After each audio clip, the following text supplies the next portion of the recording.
Chapter 5. Jesus and his disciples arrived on the other side of Lake Galilee, in the territory of Gerasa. As soon as Jesus got out of the boat, he was met by a man who came out of the burial caves there. This man had an evil spirit in him and lived among the tombs. Nobody could keep him chained up any more. Many times his feet and hands had been chained, but every time he broke the chains and smashed the irons on his feet. He was too strong for anyone to control him. Day and night he wandered among the tombs and through the hills, screaming and cutting himself with stones. He was some distance away when he saw Jesus. So he ran, fell on his knees before him, and screamed in a loud voice, "Jesus, Son of the Most High God, what do you want with me? For God's sake, I beg you, don't punish me." He said this because Jesus was saying, "Evil spirit, come out of this man." So Jesus asked him, "What is your name?" The man answered, "My name is Mob. There are so many of us." And he kept begging Jesus not to send the evil spirits out of that region. There was a large herd of pigs nearby, feeding on a hillside. So the spirits begged Jesus, "Send us to the pigs, and let us go into them." He let them go, and the evil spirits went out of the man and entered the pigs. The whole herd, about 2,000 pigs in all, rushed down the side of the cliff into the lake, and was drowned. The men who had been taking care of the pigs ran away and spread the news in the town and among the farms. People went out to see what had happened, and when they came to Jesus, they saw the man who used to have the mob of demons in him. He was sitting there, clothed, and in his right mind, and they were all afraid.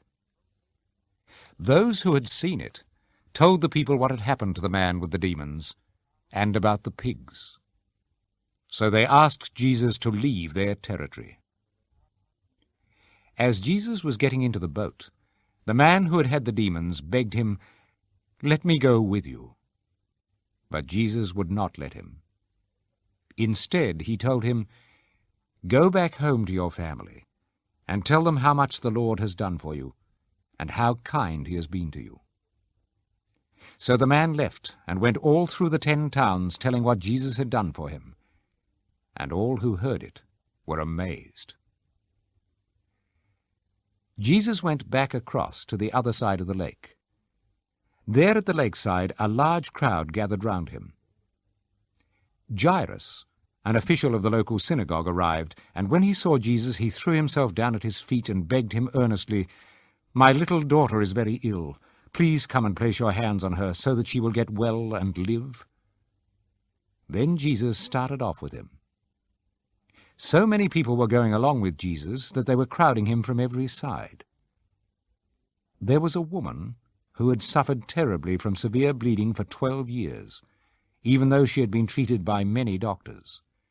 She had spent all her money, but instead of getting better, she got worse all the time. She had heard about Jesus, so she came in the crowd behind him, saying to herself, "If I just touch his clothes, I will get well." She touched his cloak, and her bleeding stopped at once, and she had the feeling inside herself that she was healed of her trouble. At once Jesus knew that power had gone out of him. So he turned round in the crowd and asked, "Who touched my clothes?" His disciples answered, "You see how the people are crowding you.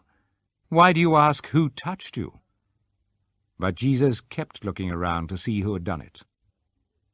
The woman realized what had happened to her, so she came, trembling with fear, knelt at his feet, and told him the whole truth.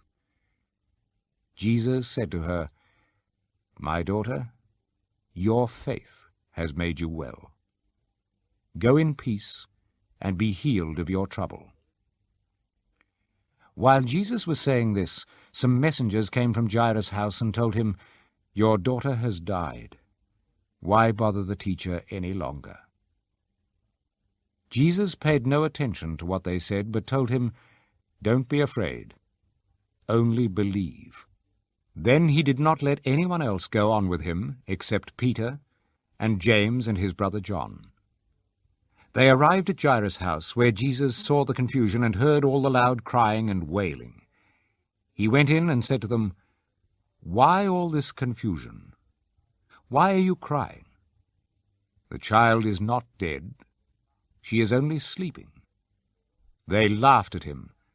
So he put them all out, took the child's father and mother and his 3 disciples, and went into the room where the child was lying. He took her by the hand and said to her, "Little girl, I tell you to get up." She got up at once and started walking around. She was 12 years old.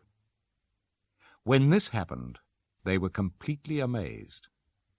But Jesus gave them strict orders not to tell anyone, and he said, "Give her something to eat."